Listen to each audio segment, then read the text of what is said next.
तो भाई 5 साल पहले सौरभ जोशी ने शुरू किया कुणाली के साथ एक गोलगप्पे खाने का चैलेंज, जिसे जीत तो सौरभ जोशी गए लेकिन सौरभ जोशी के धुएं निकल गए।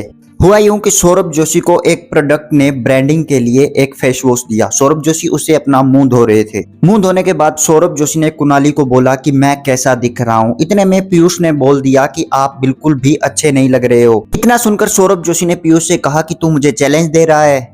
तभी पीयूष बोला कि चैलेंज ही लेना है तो गोलगप्पे खाते हैं। उसके बाद पीयूष सौरभ जोशी के साथ बाजार गया और कुछ गोलगप्पे लेकर घर आ गया। अब गोलगप्पे तो आ गए लेकिन बनाएगा कौन? तभी पीयूष ने कहा मुझे गोलगप्पे बनाने आते हैं। पीयूष ने उठाया कुकर में डाला कुछ पानी, थोड़ा 4 आलू, उसके बाद उसे स्टोव पर रख दिया। सौरभ जोशी कढ़ाई के अंदर थोड़ा गर्म सरसों का तेल लेकर आए, उसे स्टोव पर गर्म किया।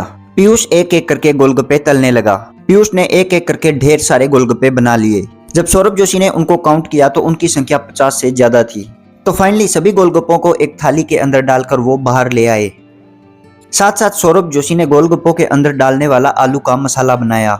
तो फाइनली गेम शुरू होने वाला था। सौरभ जोशी के पापा भी उनके साथ मिल गए। सौरभ जोशी बाजार से पानी भी ले आए गोलगप्पों का। उसके बाद सौरभ जोशी के पापा उन्हें गोलगप्पे बनाकर दे रहे थे और सौरभ जोशी और पीयूष ने गोलगप्पे खाना शुरू कर दिया।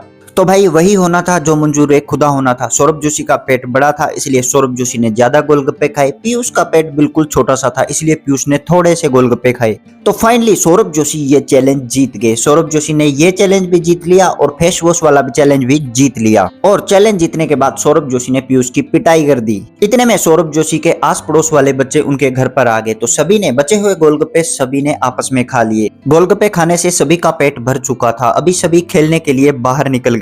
लॉकडाउन का टाइम था इसलिए उस समय कोविड का भी समय चल रहा था। सभी मास्क लगाकर घर से बाहर निकले। बाहर निकलते ही सभी ने देखा कि स्कूल के अंदर कुछ बच्चे दौड़ लगा रहे थे। तो सौरभ जोशी वहां चले गए। उसके बाद सौरभ जोशी को फोन आया कि घर पर पानी खत्म हो चुका है और तुम्हें पानी लाना है, क्योंकि गोलगप्पे बच गए थे। गोलगप्पों का पानी खत्म हो चुका था। और जैसे ही सौरभ जोशी ने देखा कि गोलगप्पों वाला वहां से जा चुका था, फिर सौरभ जोशी गोलगप्पों वाले को ढूंढने के लिए घर से बाहर निकल चले गए।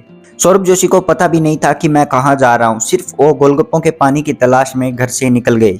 सौरभ जोशी के साथ उनकी सिस्टर, उनकी गली के कुछ लड़के, साहिल, पीयूष और सभी थे। सभी ने मास्क लगा रखा था। सौरभ जोशी साथ साथ व्लॉगिंग भी कर रहे थे। जैसे ही सौरभ जोशी ने देखा कि वहां एक गोलगप्पे वाला खड़ा है, सौरभ जोशी झट से उसके पास गए, लेकिन उस बंदे ने ना ही तो मास्क पहन रखा था ना ही ग्लव्स पहन रखे थे हाथों पर। तो सौरभ जोशी ने उससे पानी लेने से मना कर दिया। सौरभ जोशी जल्दी जल्दी शॉप पर गए और वहां से सौरभ जोशी ने कुछ मसाला परचेज किया और उस मसाले से सौरभ जोशी ने कहा कि मैं घर पर ही पानी बना लूंगा। सौरभ जोशी वहां से सीधा वाटर वर्क्स की गए। वहां से उन्होंने पुदीने के पौधे उखाड़ लिए और वहां से पुदीने के पत्ते लेकर सौरभ जोशी घर आ गए। सौरभ जोशी ने घर आने के बाद यूट्यूब से देख कर गोलगप्पों का पानी बनाया।